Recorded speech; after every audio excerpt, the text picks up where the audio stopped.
Hola, bienvenidos a todos. Hoy vamos a iniciar con la unidad de dermatología, teniendo en cuenta que la piel tiene historias que oculta el cuerpo, o bueno, que la dermatología es la cara externa de la medicina interna. Mi nombre es Abigail Rodríguez y hoy vamos a ver conceptos esenciales de la histología y de la fisiología de la dermatología. Por ende, comencemos. Capas de la parte de la piel. Vamos a dividir la piel en dos capas muy grandes, las cuales vienen a ser la capa subcutánea y la capa cutánea. La capa subcutánea se conforma, evidentemente, por mayoría contenido en adipócito, grasas. Mientras que la capa cutánea se va a subdividir en dos, una denominada dermis y otra denominada epidermis. Pero vaya, ¿qué lo divide? En sí es esta membrana, la membrana basal, que pueden evidenciarla. Nos va a dividir la capa dérmica de la epidermis. La capa de la dermis se va a subdividir en otros dos estratos. La primera se denomina la dermis papilar y la segunda y más profunda se denomina dermis reticular. La diferencia es la composición de tejido conectivo que cada uno posee. Vamos a ver que en la dermis tenemos contenido de células y contenido acelular. Tenemos en células a fibroblastos, adipocitos y macrófagos. Evidentemente otras estructuras anexas también. Y acelular tenemos al colágeno tipo 1, el cual me va a brindar fuerza. Y también tenemos a la elastina, la cual me brinda flexibilidad. Y tal glucosaminoglucano, el cual me participa en la hidratación.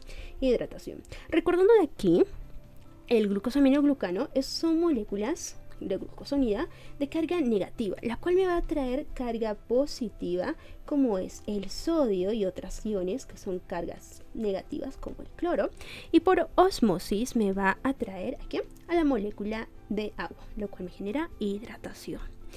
La epidermis, veamos, vamos a tener aquí capas muy variadas a partir de la membrana basal que está formándose. La primera es el estrato basal, como lo menciona, está en la base, seguido por una capa un poco más vasta en cantidad de queratinocitos, los cuales el estrato espinoso, seguida por el estrato granuloso, seguida por el estrato de tipo lúcido o lúcido o estrato claro. Vamos a evidenciar después por qué reciben cada uno el nombre. Termina con el estrato córneo. Bueno, vamos a abarcarnos un poco más. Aquí, en la parte de la epidermis. Vemos que la epidermis comienza con la capa o el estrato basal. Aquí vamos a encontrar a las famosas stem cell, que es células madre, las cuales van a renovar la parte cutánea de la piel cada 21 a 28 días. Luego tenemos a las células espinosa. ¿Por qué reciben ese nombre? Debido a la interacción que tienen con las otras células adyacentes, superadyacentes, por medio de sus desmosomas. Estos desmosomas le generan un movimiento, un ensanchamiento a estos queranocitos, llevando la morfología de poliedros, lo cual bajo el microscopio se evidencia como espinas. Y recuerda, es la capa más grande que tú puedes observar, o la más vasta en todas ellas. Luego le sigue el estrato granular. Puedes observar aquí la presencia de gránulos, que son los corpúsculos lamelar, que me contienen sustancias hidrofóbicas, es decir, que repelen al agua. Cosa importante para evitar la deshidratación. Ausente esta capa, que me puede producir lo contrario, deshidratación. Muy común en los pacientes que tienen alguna quemadura, segundo o tercer grado, pierden esta capa y genera deshidratación, hipovolemia. ¿Qué más? Shock hipovolémico podría llegar. Nos sirve para hidratación o evitar la deshidratación por las sustancias hidrofóbicas. Completamos. La siguiente capa es la capa lúcida o luminosa. Miren el nombre. ¿Por qué razón? Esta va a ser una compactación de los estratos, lo cual se evidencia bajo el microscopio como una membrana mucho más resaltada, donde se va a encontrar solamente piel gruesa. Mencionemos palmas de la mano y plantas de los pies. un ejemplo de ellos. La última capa es la capa córnea, la capa cornificada. Esto me evidencia, su principal característica es que no tiene núcleo. No tiene núcleo. Por lo tanto, las células van a ser queratinizadas, mucho más queratinizadas. Ya son células muertas que me están generando protección. El nombre va a derivar de ellas. A esto todo el contenido se llama epidermis. ¿Qué tipo de epidermis? Epidermis tipo plano, o llamado también escamoso por la morfología que tiene la última capita, el último estrato. Plano, estratificado, y recuerda, tienen queratina, queratinizado. Por ello, me van a resistir a las fricciones o a las noxas externas como un traumatismo. Continuamos aquí. En funciones, tenemos la función termorreguladora y de barrera. La primera, termorreguladora, me funcionan los vasos. Los vasos se puede generar dilatación. Vasodilatación, aumenta el radio. ¿Y qué lleva a ello? Lleva la pérdida de calor. Lo contrario que me generaría la vasoconstricción, retención. Retiene calor. Esto recordando nada más que está regulado por un sistema simpático y parasimpático. La siguiente función de barrera. Tenemos tres tipos: mecánica, inmunológica, química. Mecánica, tenemos a la queratinización. Gracias a ella mencionábamos que se encuentran en partes de la piel que están constantemente en fricción o evidenciadas en una noxa como traumática. La siguiente es inmunológica, gracias a las células de Langerhans, a las células inmunológicas de Langerhans, que son presentadoras de antígeno, que son un tipo de macrófago específico. Último, química. Nos protege de la radiación ultravioleta. ¿Gracias a qué? Gracias a la melanina. Y vamos a enfocarnos en otro tipo de células diferentes a lo que vienen a ser los queratinocitos. Los melanocitos, esos ya veíamos que se encuentran en la membrana basal, cerca de la membrana basal, que hacen síntesis de melanina.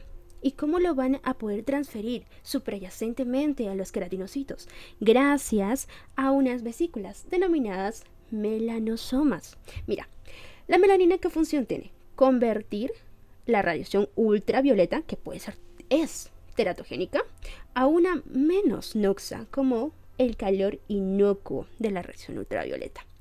Lo van a transportar por medio de los melanosomas.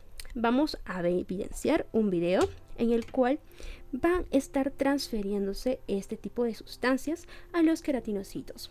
Vemos aquí el melanocito, cómo transporta a los melanosomas a los queratinocitos adyacentes, y estos progresivamente van del estrato más interno al estrato más externo. Y así continúa. Bueno, evidenciamos algo sucinto. Un caso: paciente de 69 años de edad femenina, ingresada por cansancio y un bronceado, el cual ella refiere no haber tenido contacto con el sol en los últimos días. Podemos evidenciar que esta paciente tiene un síndrome de Addison, el cual es una insuficiencia suprarrenal primaria. ¿Qué tenemos ahí? Ausencia de las hormonas, principalmente supraadrenales, y también una pigmentación en la piel. ¿Por qué razón? Vamos a ver su fisiopatogenia. Primero tenemos a un precursor hormonal, el POMS. Nombre: opio melanocortina, y nos indica que estaría sintetizando opio. Síntesis de endorfinas propias del cuerpo. Melano, estimulación de los melanocitos, seguido por cortina, hormonas supraadrenales. Y estas dos últimas nos vamos a enfocar. Síntesis de la MSH, hormona estimulante de los melanocitos, y la CTH, que son la hormona adrenocorticotropina. Recordemos, paciente con síndrome de Addison, enfermedad de Addison, la cual va a tener ausencia de hormonas adrenales, que genera, si hay una ausencia de las hormonas de la glándula primaria, por un feedback me va a aumentar la secreción de un precursor a la ACTH, pero esta no es sola, sino viene con la POMS. La POMS, recordando en su escinsión, en su corte, me da también a la MSH, la cual nos explica por qué este tipo de pacientes con una reducción de las hormonas suprarrenales también se estarían incrementando su MSH y por lo tanto su pigmentación cutánea. Vemos aquí paciente, en este caso en la primera imagen que está al lado izquierdo, con una pigmentación mayor y con lado tratamiento en el lado derecho, ya con el tratamiento que se evidencia un tono mucho más claro. Podemos ver la palma de las manos, la cual está en supinación, evidenciando una pigmentación. Y pongo hincapié en esta parte, pigmentación, puesto que el aumento de la pigmentación me va acompañado con un incremento de los melanosomas. ¿Qué contienen melanosomas? Melanina. Pero por lo contrario, cuando hay un incremento de los melanocitos, estamos hablando de un OMA. Terminología, sufijo, que viene a ser tumor, un tipo de cáncer, Melanoma, incremento de melanocitos. Pigmentación solamente es incremento de los melanosomas. Vemos acá su síntesis de la melanina, recordando bioquímica que esta va a derivar de un aminoácido, la tirosina, que por una transcripción también puede pasar a convertirse en fenilalanina por una transferencia. Por medio de otras participación de otras enzimas me va a llevar al proceso de dopamina, de dopamina, noradrenalina y terminando adrenalina, que es parte de las hormonas suprarrenales. Pero me voy a enfocar en esta, melanina. La melanina, que a partir de la hormona estimulante de melanocitos se va a formar y me va a pigmentar 3 puntos importantes, 3 puntos Diana: piel, iris, cabello. Por lo contrario, si continúa su proceso metabólico, dopa pasa a dopamina y se almacena principalmente en el corpus estriado de la sustancia nigra, que se encuentra a nivel del mesencéfalo. Bueno, continuamos con otra célula, que es la célula de Langerhans. La célula de Langerhans, recordábamos que son tipo de células fagocitarias, pero es a nivel de la piel. Muchos estudios nos indican que tiene 2 características, tanto características de macrófagos como características de células dendríticas. La primera, característica de macrófagos, todo lo que está en verde, van a ser derivadas de un origen embrionario común, monocitos, que ellas van a ser estimuladas por medio de citocinas a través de un órgano diana, el cual va a cambiar el nombre, en este caso de un monocito a célula de Langerhans. Tiene un mismo origen embrionario, responde a señales y va a generar una renovación propia. Por lo contrario, el de rojo nos indica las características comunes a las células dendríticas, lo más evidente, dendritas, semejante a las dendritas neuronales. Los siguientes que son presentadoras de antígeno, tienen receptores. ¿De qué? De una sede o moléculas mayores de histocompatibilidad para que se activen y me presenten al antígeno migrando, como pueden observar, a los vasos linfáticos y posteriormente a un nodo linfático, presentándolo a una célula tipo B o de tipo T. Lo interesante es que me forma un nexo entre la inmunidad innata y la inmunidad adaptativa. Vemos ahora las estructuras anexas. En ello vamos a encontrar 3 resaltables, 2 glándulas sudoríparas y una unidad pilosebácea. Para ello quiero que observen este esquema, esta imagen. En la de rojo se encuentran las glándulas sudoríparas, tanto apocrina como ecrina. Vemos la primera, glándula ecrina, también denominada como merocrina. Esta va a desembocar, como vemos, en un poro sudoríparo. Lo que me importa en esta es la función. Va a estar estimulada por el sistema nervioso simpático, la cual por medio de fibras colinérgicas produce la secreción ¿de qué? Del sudor, que es en sí una concentración hipotónica baja de cloruro de sodio. Creo que un punto importante aquí es de qué otros fármacos me podrían contrarrestar este proceso normal. Unos fármacos como son los anticolinérgicos o toxinas como la atropina me llevan a la inhibición tanto de 2 sustancias. La primera es un receptor, la CFTR. Sí, exactamente, la diana de la fibrosis quística, pero también es el receptor de la salida del sodio y del cloro. Otro es una generación de vasodilatación. Me generan vasodilatación, por lo tanto, la piel se vuelve roja, eritematosa, roja. Bueno, tenemos acá dos síntomas. El paciente primero va a estar seco, va a tener piel seca y aparte va a tener la piel roja. Por ende, esto forma parte de un síndrome. Exactamente, el síndrome anticolinérgico, el cual me evidencia con una mnemotecnia que pueden recordar, es de seco como un hueso y rojo como una remolacha, y entre otras más clínicas que puede tener. La siguiente glándula es la glándula apocrina. La glándula apocrina quiero que evidencien dónde desemboca. En la unidad pilosebácea. Desemboca en otra parte. Esta me va a generar olor, es decir, participación odorífera. Me encuentra en situaciones como son lugares como son la axila, región genitoanal o la zona areolar. Va a producir sustancias muy espesas y fibrosas, las cuales van a ser metabolizadas por bacterias, produciendo olor. Lo siguiente es la unidad pilosebácea. Va a estar compuesto por una fibra capilar, la fibra capilar. Lo segundo, por una glándula sebácea, que me produce, evidentemente, sebo. El sebo es, en cierto modo, una sustancia tóxica, nociva para las bacterias, es decir, que actuaría como una forma de protección. No obstante, en su patogenia va a ser uno de los principales causantes de acné vulgaris, de tipo vulgar. La siguiente estructura es el músculo piloerector. Lo pueden evidenciar aquí. Este músculo es un rezago anatómico, microscópico, claro. ¿De qué? De la estimulación de respuesta al frío. Este se va a contraer en respuesta al frío, generando la famosa piel de gallina o piel chinita. Veamos en este cuadro, de una manera sucinta, lo que vienen a ser estas estructuras anexas. La primera, glándula ecrina sudorípara. ¿Qué función tiene?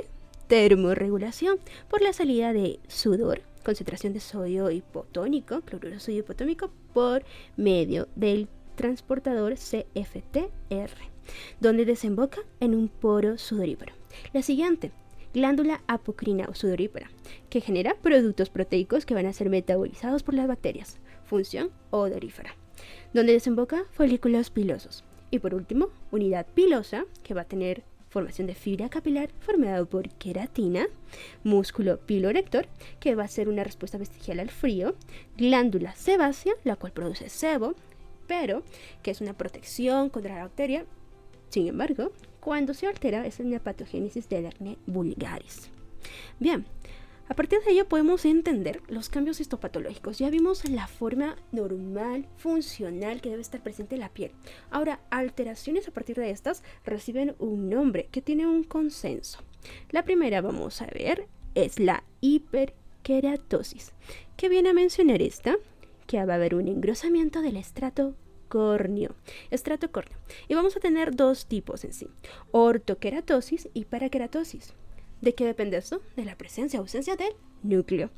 Ortokeratosis no tiene núcleo, y eso es lo evidente, lo común que no debería estar, pero está engrosado el estrato córneo, sin núcleo. Mientras que la parakeratosis sí presenta núcleo. Miren aquí, presenta los queratinocitos de la capa córnea, su núcleo. Aparte tenemos a otro que se llama acantosis, es otra alteración en la cual ya no crece el estrato córneo, sino una capa interna. ¿Recuerdas quién era la más grande? Exacto, el estrato espinoso. Estas alteraciones por lo general se presentan en la patología denominada psoriasis. Vemos otras más. Aquí evidenciamos a la acantólisis. No lo vayas a confundir con acantosis. La acantólisis viene a ser una alteración ¿en dónde? De los desmosomas. Presente, por ejemplo, en enfermedades como el pénfigo vulgaris.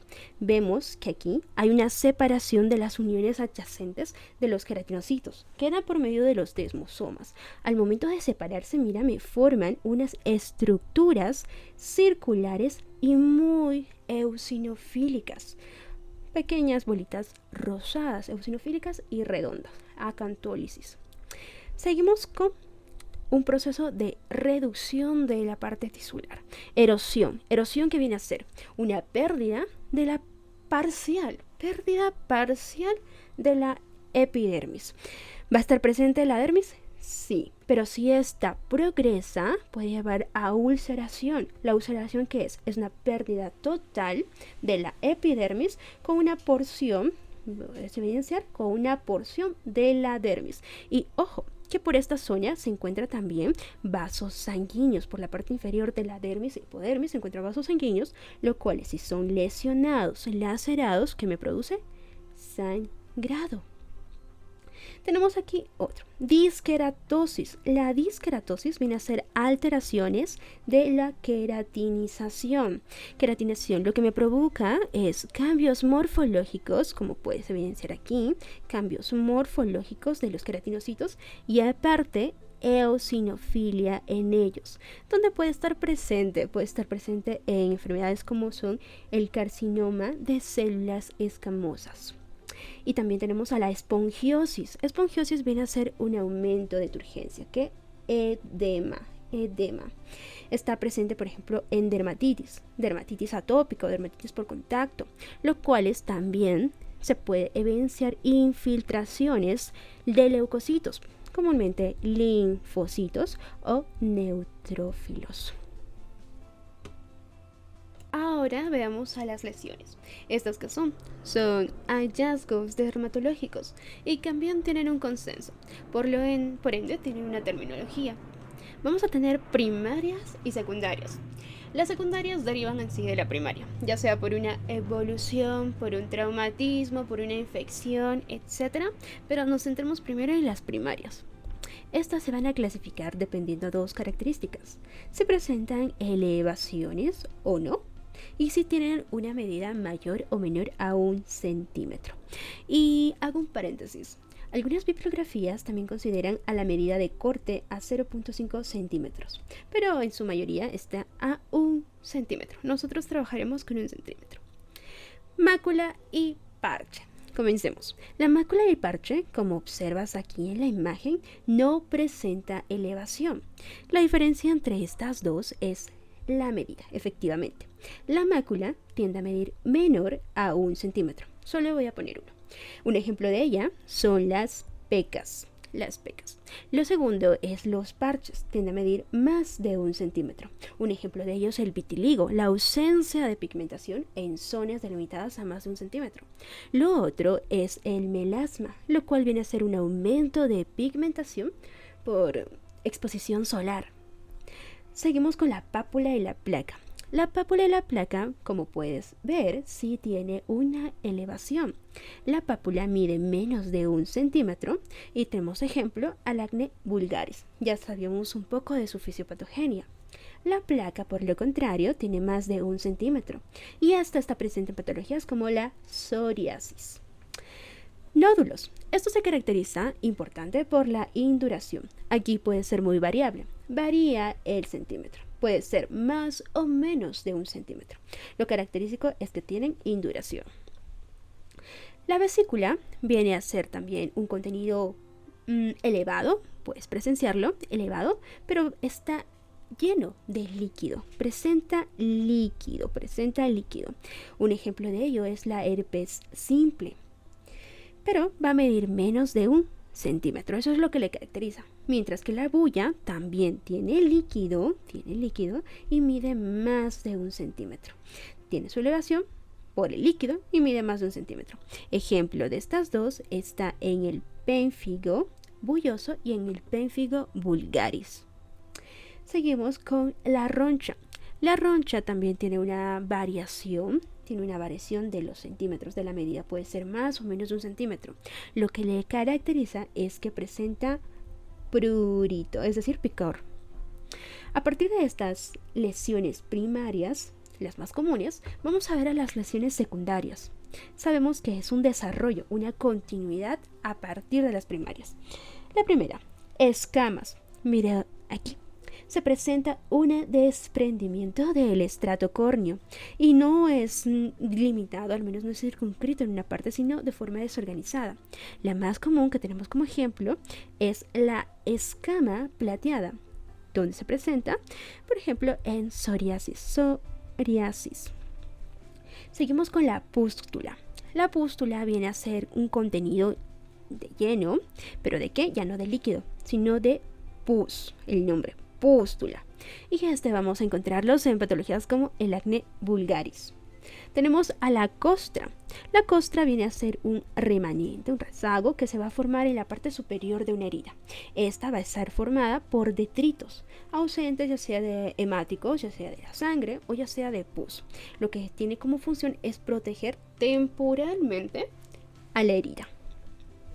Seguimos con la úlcera. Lo hemos mencionado. La úlcera viene a ser una reducción, una pérdida tanto de la epidermis, una pérdida total de la epidermis, total, y una pérdida parcial de la dermis, A lo contrario que vamos a ver en una erosión. En una erosión tiene una pérdida parcial, como puedes observar, de la epidermis, más no de la dermis. Una pérdida parcial de la epidermis que está circunscrita, muy delimitada. Eso lo va a diferenciar de esta, la escoriación. La escoriación viene a ser también una pérdida, como observamos, de la epidermis. No obstante, esta viene a estar limitada, pero en lineaciones, no circunscritas, ovaladas o circulares, sino una descamación lineal, escoriaciones. Y estas vendrían a ser las lesiones secundarias y las lesiones primarias. Bueno, y así llegamos al final por hoy. Espero que este contenido haya resonado contigo. Y si es así y deseas acompañarme aún en este lapso de estudio, te invito a que compartas, comentes y reacciones en este video. Desde aquí te mando un fuerte abrazo. Mantente leyendo, hidratado, informado y muy, muy atento en lo que no siempre se ve a simple vista. Porque un médico que no comprenda de almas nunca podrá comprender de cuerpos. Hasta la próxima.